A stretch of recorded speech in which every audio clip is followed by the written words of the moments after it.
Même moment, hasard du calendrier, se joue le sort de l'enquête sur les effets en France de Tchernobyl. Oui, vous avez bien entendu, 25 ans après, cette enquête n'a toujours pas abouti. D'un côté, il y a des plaignants atteints de cancer de la thyroïde, de l'autre, des experts qui estiment pour l'instant qu'aucun lien de cause à effet ne peut être établi. Mais il existe un territoire en France qui pourrait permettre de trancher la controverse. Enquête Olivier Caroff, Marie Croix. Je souffre 24 heures sur 24. J'ai 53 ans, j'ai l'impression d'en avoir 93. Il y a toujours des médicaments à prendre et puis c'est pas encore terminé parce que j'ai toujours des nodules qui réapparaissent. Je suis né en 86, mon nuage est passé sur la Corse. Et 22 ans après, j'ai déclaré un lymphome de Hodgkin, une sorte de cancer. Comme eux, en France, ils sont près de 600 à penser que leur maladie vient de Tchernobyl.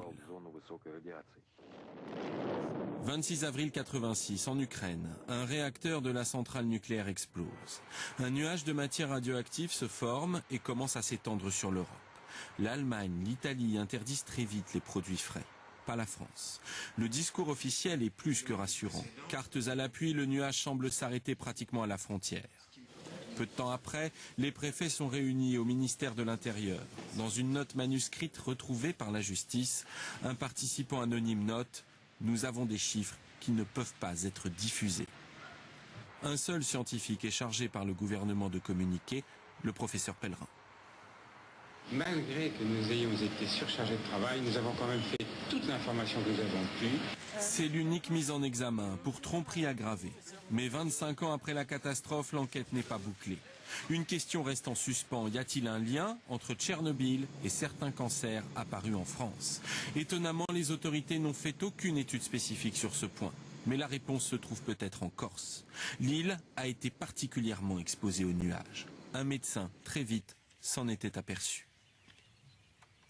En juin 86, j'avais une gamine qui habitait en altitude, en montagne, dans un village. Ses parents étaient éleveurs. On m'appelle, son cou lui faisait mal. Tous les jours, elle avait son bol de caillé. Et vu la contamination du lait du troupeau de ses parents que j'avais fait analyser, cette gamine a pu avoir des doses de l'ordre de 1 sievert à la thyroïde, voire plus. 1 sievert, 1000 fois la dose admise pour une année chez un adulte. À l'époque, il n'y avait qu'un seul spécialiste de ces maladies sur toute l'île. Chez lui, la justice a analysé 2096 dossiers au hasard. Résultat, 44% de malades de la thyroïde en plus après 86. Depuis, une étude plus précise a été demandée. Le résultat devait tomber dans les prochaines semaines. Mais pour le procureur général de Paris, inutile d'attendre. Il estime qu'après 10 ans de travail, les analyses scientifiques du dossier ne prouvent pas d'effet Tchernobyl. Il réclame l'annulation de toute la procédure. Pour les victimes venues manifester ce matin, c'est une tentative d'étouffement de